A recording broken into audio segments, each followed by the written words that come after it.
Казват, че някъде във всяка градина има една специална ябълка. Тази, която не иска да бъде откъсната твърде рано. Когато бях дете, вярвах, че в нашия двор живее дух на ябълковото дърво.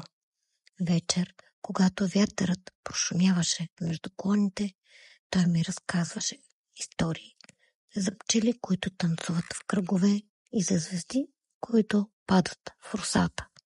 Аз слушах и чаках.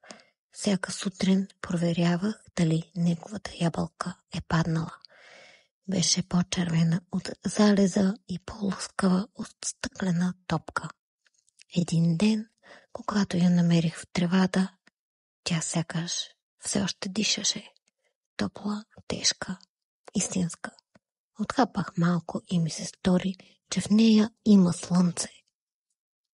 Сега, докато рисувам тази ябълка, си мисля, че може би духът на онова дърво още е някъде тук.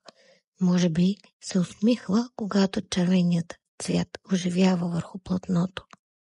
И кой знае, може би всяка ябълка, която рисуваме или вкусваме, е просто спомен от някоя стара приказна градина, която времето все още спи под листата.